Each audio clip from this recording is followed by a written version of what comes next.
on peut pas se laisser toucher par toutes les personnes dans la rue, c'est trop douloureux. Et alors c'est quoi la solution? Qu'est-ce qu'on peut faire? Ce qu'on peut faire peut-être, c'est commencer à se laisser toucher par soi-même.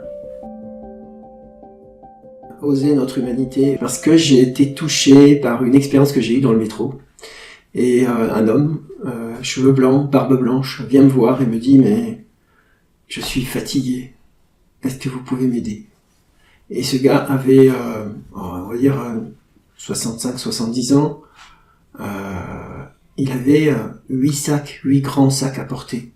Et donc je l'ai aidé à porter 4 sacs, et il en a pris 4, et on a pris tous ces sacs, on les a mis dans le métro. Et assis dans le métro en face de lui, je le regarde.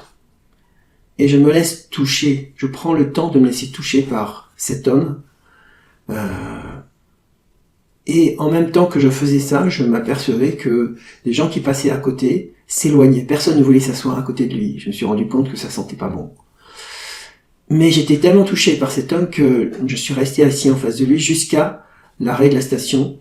Et j'ai même été plus loin que là où je voulais aller. Et puis arrivé à la station, je prends les sacs avec lui et je descends en lui demandant où il va. Et il me dit « Oh, je suis trop fatigué, je vais rester ici. » Et il est resté sur le quai avec ses 8 sacs.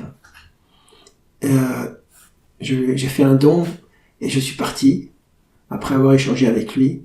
Et je me suis posé des questions. Et je me suis dit, mais pourquoi?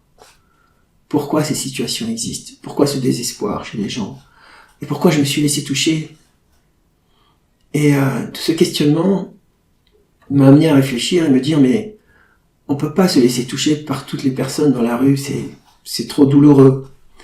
Et alors c'est quoi la solution? Qu'est-ce qu'on peut faire? Ce qu'on peut faire peut-être, c'est commencer à se laisser toucher par soi-même. Ce que j'ai appris, c'est que, en fait, j'étais dur avec moi-même. C'est que j'étais une sorte de bourreau pour moi-même. Une part de moi était d'une grande exigence avec moi-même, et du coup, je ne me laissais pas sentir ce qui se passait à l'intérieur de moi. Cette part de moi qui était dans cette souffrance, peut-être comme ce SDF.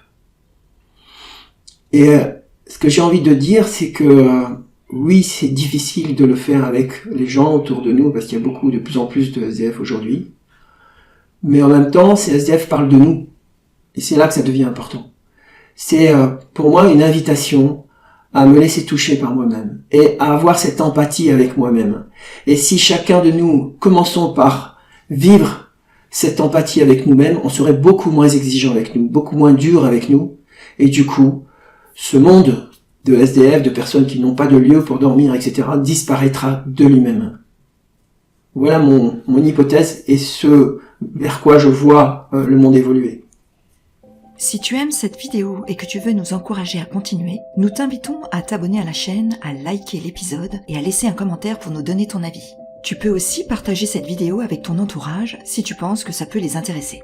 Si tu as envie d'aller plus loin, Gilles propose des trainings et coachings en intelligence émotionnelle. Retrouve toutes les informations sur le site odysemotion.com.